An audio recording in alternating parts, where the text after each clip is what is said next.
Hey guys, najaamlee here. So I hope you are watching Mob Wives right now. They're taking a break, so I just want to start jumping into it real quick. So we see first, we're going back 3 months earlier, just to get understanding of each person's story. And so we see Big Ange come in, and we learned that she had cancer in the throat, big tumor, and you know, now being at the doctor's, you know, she has to, of course, watch her diet, work out, and different things like that. And so it's a new lifestyle. I love the blonde. Looking really great on her. Then we go over to Drita. I'm totally proud of Drita. We get to see her trip down memory lane, basically, of seeing where she grew up in the projects and taking her daughters to see where she grew up, that she just didn't come with the life of, you know, glamour or whatever. She really grew up hard. She really grew up there in the projects for about maybe 16, 17 years or a little longer. And it's just really great to see. And she's going to be writing a book. So I'm looking forward to hearing about that book some more and when it's coming out and all that good stuff. And if, you know, Lee really doesn't want his info in the book, that's what we got to find out and learn. So far so good. We are just getting into it, and I'll be back in a few. Okay, y'all, so we just wrapped up the first hour of Mob Wives, and I'm telling you, so we finally meet Brittany Fogarty from whose family is originally from Staten Island. Her father serving time. Her mother moved them over to Dublin, Pennsylvania for protection and all that stuff. And this recent incident here, I think this is what's popping out to me, is Renee, Karen, and Brittany. And I personally don't feel, you tell me what you feel. I mean, if you just meeting someone for the first time, I understand you kind of edgy about, you know, rats and people like not trusting nobody and have this energy around you. I totally understand. But this is Karen's friend. And if this is Karen's friend, just keep yourself out of it. Like, seriously, just keep yourself out of it. Because if anything go down, you gonna have to go back to Karen anyway. It's not even about this girl Brittany, you know what I'm saying? And this is what her family did, and she was about 8 months old, so you can't put that on an 8-month child, you know, at the time of what her father did, her mother did, whatever. She was 8 months old. Hello, you know, like, really think about it. But to tell her mother was wrong, to do what she had to do to protect her kids so that her kids don't have to suffer. I mean, really think about it. I know you would not put your child in foster care because you don't want to snitch or talk or whatever to, you know, whatever. You'll go serve time. Come on. Everybody understands that. Like, everybody does. Like, I don't care what you think. Like, you not thinking straight, seriously. But that's my opinion. You guys let me know what you guys think. It's continuing. Going to go watch the next part of it because it's about to pop off. But one thing I do like about Brittany, she stood there. She may be like tall, skinny, nice, beautiful model, whatever, but she's like, look, I'm gangsta. I love it. Okay, I love it. So let me go back and watch the other part and we'll talk. Okay, so let's bring you up to speed real quick. So we just saw Drita go ham on Renee. And let's back up a little bit. It's because over at the parade on Coney Island, as we know, we met Brittany and a few other people. And then Carla. We haven't seen Carla in a while. It's really great to see Carla. Hey, Carla. And so also we see Love, and so Love comes down, Karen sees Love and they hug, whatever, and then Love actually apologizes to Carla, which was really great, and just really explain what happened. I think it was a few seasons ago of when they got into it, because remember, Carla and Love hated each other, but you know, people grow up, people move on, whatever. It is really sad to see that Renee was just being the messenger of this, letting her know, hey, this is what's up. Maybe you and Carla should talk. Because remember, Drita and Carla used to be best friends. And I have no idea what happened right there. Just like kabam. But for her to like go spastic on every single woman, even Renee, Renee is like her friend, and you would just go spastic just like that in Call of Ep1, fake and phony, and no one spoke up. No, it wasn't the right time to speak up at a parade. They're walking down the street. Were you there? No, you were not. So if you had seen, hopefully you see this clip, that they are walking down the parade. Who the heck in the middle of the parade, people are passing by, whatever like that, to go attack and be stupid? Come on, really think, Drita. Grow up. Because, hello. And so then we come up to speed of the girls, Karen, meeting up with Carla and Renee in another restaurant and letting them know what happened, and they decide it was just really stupid and crazy. But then what I'm really interested in is about Storm, which is Karen's guy. And I'm sorry, looking at him, he just looks like a dunce. I don't even know where his head is at. Is totally not into Karen. I think Karen can totally do better, but we will see as the story unfolds what takes place, because you let me know what you guys think. Do you think Drita is a fake? And also let me know, what do you think about Storm, Karen's guy? Do you think he's good for her? Do you think she just get rid of him? Stop even trying to make this work? What? Let me know. And I'll be right back, because the story continues. Was I right or was I right? Did you just guys see that with Storm in his club, empty, with Karen?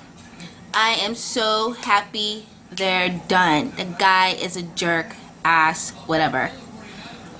You can just see it.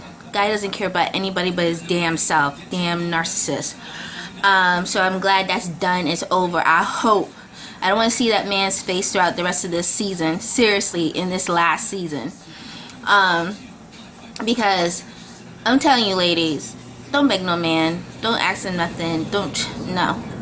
If they're interested, they'll be interested. Let them approach. Let them be the lion. Don't be chasing after their damn asses. Don't be doing that. Anyways, so we also see Big Ange trying to tackle the health food store, which that's really good. And Drita's with her. Still, Drita's just like totally confused, and it's not about how come Carla didn't talk or whatever like that. First you listen and you think about it. You don't just like go heat hot water like fire. Come on, bullets. So I think she needs to just chill. Focus on your book. Chill. So I'm really dying to see what happens in the Hamptons, since we also met Melissa, gold girlfriend from Staten Island, cute model, and her boyfriend, I think, is OZ, who's served 4 years so far, and but she and Renee are pretty close, and I like that she's a little firecracker to herself, but she's a smart chick. You can see that, like, you don't mess with her. But Brittany is going to get herself jumped if she don't watch herself, because I understand being opinionated, but be opinionated when it comes to your stuff, not other people's stuff. Hello? Don't let that blonde fool you, or loosen out the stuff out your brain. Please don't do that. So I'm excited to see what happens next. So we're at a commercial break, and I will be right back with the ending of this whole commentary for this first part 1 part 2 episode of Mob Wives on VH1. Okay, so the final part just happened, and where should I begin? Let's just go back. This is when they're getting ready to go to the Hamptons. All the girls meet. So we meet Marissa. I pronounced her name wrong before. It's Melissa, but it's Marissa. I really like her. She's really classy, not afraid, knows her stuff, knows how to present herself. I really dig her. And going on from the ride to the Hamptons, all I hear is Brittany's mouth. just talking. I understand being on vacation, but it's about being where on vacation. I can see being on vacation, say you going to Brooklyn, then that's a different crowd. But if you're going to the Hamptons, that's a different crowd. And so how you act there, it's more sophisticated. You need to know how to carry yourself, not no trailer trash, dumb blonde type of thing. Ain't nobody looking for that and just want to party, you drinking. I mean, you went to wine testing. Did you guys see when they went to the wine testing? I mean, not every drink is good. You taste with the palate. I mean, she's just gulping like a juggler. That I can see why Marissa called her a lush. That is kind of lushy. Come on, like, be more proper. I mean, if you lived in California, maybe you're still green to when it comes to New York, East Coast, Pennsylvania. If you up in the country area, you know, out in the boonies, you've been hidden all this time. Only been 8 months in Staten Island from when you were a young girl. You don't know nothing about New York vibes, New York life, New York lifestyle, especially Staten Island lifestyle, Long Island, anywhere, Manhattan. No, you should just listen to your mama and go get a place in Manhattan is what you should have done, or Williamsburg up in Brooklyn if you couldn't hang with that. But you going into the heart of Staten Island, you've got to understand Staten Island to the T, and you don't. What the hell you know about anyone? You've been over in California, girl, please. But also I had to see where you know, that whole back and forth cat and mouse. I mean, you're on the lawn. I don't know. What do y'all think? What do you guys think? So who have you chosen a side? What side have you chosen? Now, looking at this first two-part of the episode, I am going among the new girls. The new girls. Marissa or Brittany? I'm going Marissa. I'm Team Marissa right here, right now. You know, Brittany, understand with the father thing, whatever, but I'm looking at you now as your own personality and how you are. You're an instigator. You're a fire. You one that like to weave yourself in, really sneaky type of thing, and pick and start. Even with the conversation in the kitchen that has nothing to do with you, and they're talking about Drita. You don't know Drita. You don't know anything about Drita.